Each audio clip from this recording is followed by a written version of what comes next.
relação de emprego. Então pode ser tácito ou expresso. Elementos essenciais: os elementos de contrato normal, agente capaz, objeto lícito e forma prescrita na defesa em lei. Artigo 7º da Constituição diz que são direitos dos trabalhadores urbanos e rurais, além de outros que visem a melhoria da sua condição social. Proibição de trabalho noturno, perigoso ou insalubre a menores de 18 anos e de qualquer trabalho a menores de 16, salvo na condição de aprendiz a partir dos 14. Isso aqui seria uma causa de trabalho proibido. 489 da CLT. É lícito ao menor firmar recibo pelo pagamento dos salários, tratando-se, porém, de rescisão do contrato de trabalho. É vedado ao menor de 18 anos dar, sem assistência dos responsáveis legais, citação ao empregador pelo recebimento da indenização que lhe for devida. Quando o menor de 18 anos pode receber salário, mas se ele for mandado embora, tem que ter a presença do pai. É nulo o contrato de trabalho celebrado para desempenho de atividade inerente à prática de jogo do bicho, ante a ilicitude do seu objeto, o que subtrai o requisito da validade para a formação do ato jurídico. Nesse caso aqui, a gente está falando de um objeto ilícito. Para a formação do contrato, o objeto tem que ser lícito. Então não existe contrato de trabalho, então é nulo, tá? Esse contrato. Diferente do caso do menor, que o trabalho ele não é ilícito. O trabalho acaba sendo proibido. Então ele vai receber aquilo, né? Só que o trabalho aquilo vai ter que ser corrigido, aquela situação. Então, exatamente aqui o que eu acabei de falar. Trabalho lícito versus trabalho proibido. Contratação de servidor público, tá? Após a Constituição Federal de 88, sem prévia aprovação em concurso público, encontra óbice no respectivo artigo 37, somente ele conferindo direito ao pagamento da contraprestação pactuada em relação ao número de horas trabalhadas, respeitado o valor da hora, salário mínimo e dos valores referentes ao depósito de FGTS. O cara trabalhando na administração pública como funcionário, mas sem ter prestado concurso público. Então, ele vai receber tudo que ele trabalhou, mas a partir dali ele está fora. Ele não pode ser reconhecido vínculo porque precisa de concurso público. 444 da CLT. As relações contratuais de trabalho podem ser objeto de livre estipulação das partes interessadas em tudo quanto não contravenha disposições de proteção ao trabalho, aos contratos coletivos que eles sejam aplicáveis e às decisões das autoridades competentes. A caracterização do contrato de trabalho é um contrato de direito privado, bilateral ou sinalagmático. As partes se comprometem, se obrigam, ambas. Consensual, de trato sucessivo, débito permanente, né? Continua no tempo, né? Oneroso, comutativo, intuito persona, e tem que ser aquela pessoa ali, pessoal, né? Classificação 443.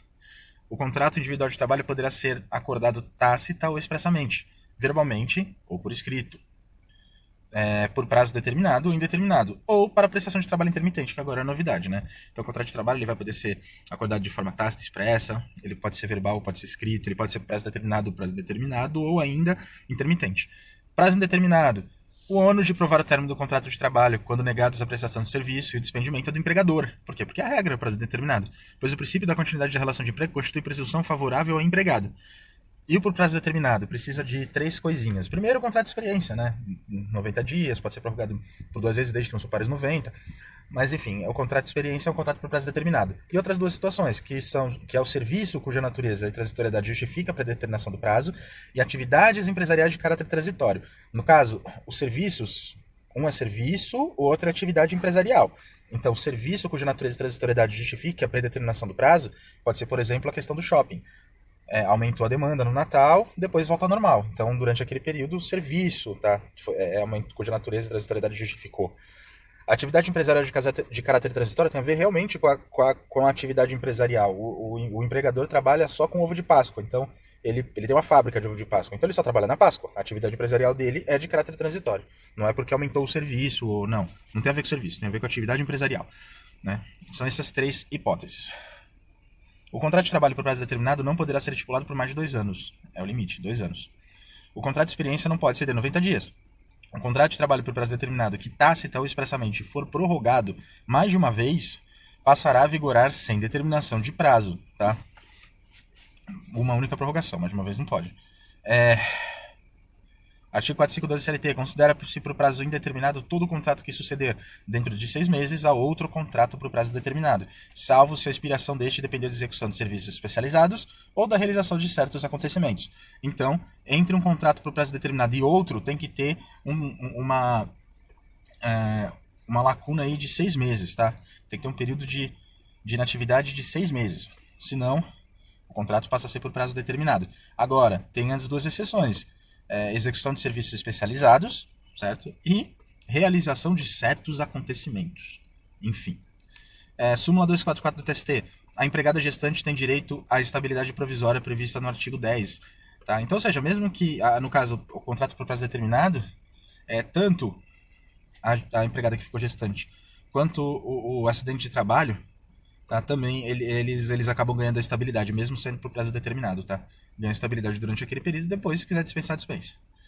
Nos contratos que tenham um termo estipulado, o empregador que sem justa causa despedir o empregado será obrigado a pagar-lhe, a título de indenização, e por metade, a remuneração que teria direito até o termo do contrato. Então, se o empregador pode reincidir o contrato por prazo determinado? Pode, mas ele vai ter que pagar, se não for por justa causa, né, metade daquilo que falta até o fim do contrato.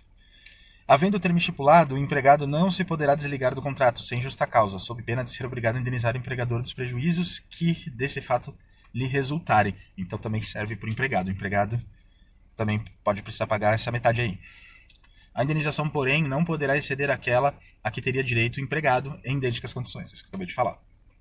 Aos contratos por prazo determinado que contiverem cláusula assecuratória do direito recíproco de decisão, cláusula assecuratória do direito recíproco de rescisão é o aviso prévio, tá? Aos contratos por prazos determinados que contiverem o aviso prévio, né, antes expirado o término ajustado, aplicam-se, caso seja exercido tal direito por qualquer das partes, os princípios que regem a rescisão dos contratos por prazo indeterminado. Isso aplica do mesmo jeito as regras do aviso prévio, tá? Que aqui no caso, a cláusula assecuratória do direito recíproco de rescisão.